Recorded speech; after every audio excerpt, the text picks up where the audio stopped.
বিসমিল্লাহির রহমানির রহিম। আজকে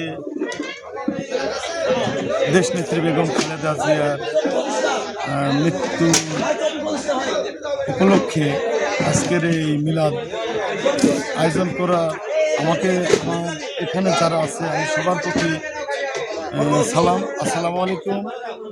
আমি একটা কথাই বলবো, আজকের এখান থেকে আমাদের নেত্রীর এই দোয়ার খেয়ারাতের অনুষ্ঠান থেকে আজকে আমরা একটা জিনিসটাই বিবেচ্য বিষয় আমার মনে হচ্ছে, আমাদের নেতা অ্যাডভোকেট এম রুহুল কুদ্দুস তালুকদার দুলু উনি বিজয় হওয়ার সাথে সাথে বলছে কোনো মিছিল মিটিং কোনো আনন্দ ফুর্তি করা যাবে না, কারণ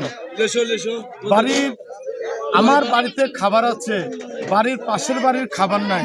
আমি যদি পাশের বাড়ি আমার খাবারটা যদি তার পাশের বাড়ির যদি কিছু অংশ দিই, তাহলে সেও খুশি থাকবে, আমিও খুশি থাকবো। আর সে যদি খুশি থাকে তাহলেই আমার আনন্দটা আরো বেগবান হবে। সবার প্রতি দৃষ্টি আকর্ষণ করে বলছি, আমরা যারা পরাজিত হয়েছে, যারা অন্য দলকে ভোট দিয়েছে, যারা জিততে পারে নাই, আমরা মনে করি তারা তাদের মতন ক্ষুধার্ত। তাই আমরা তাদের প্রতি অবিচার অনীহা না করে তারা যেন আমাদের প্রতি কোনো কষ্ট না পায় এবং তাদের প্রতি আমরা কোনো হিংসা বিদ্বেষ কোনো রাগাত্মক না হয়ে তাদের প্রতি কোনো অত্যাচার নির্যাতন না করে আমরা ভাই ভাইয়ের মতন হয়ে একসাথে বসবাস করব এবং তারা যেন যে পথে গেছিল, যে চিন্তা ভাবনা নিয়েছিল, তারা যেন বুঝতে পারে যে আমাদের সিদ্ধান্তটা ভুল ছিল।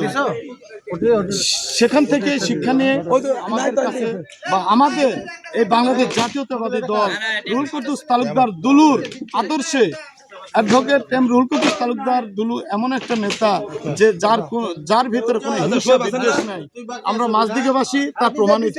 কিছুদিন আগে আমি কিছু বিপদ আপদ জন্য একজনের অসুস্থতার জন্য আমি তার কাছে যা মাত্র সে আল্লাহর রহমতে সে আমাকে সাড়া দিয়েছে এবং তার উপকার করতে পেরেছি।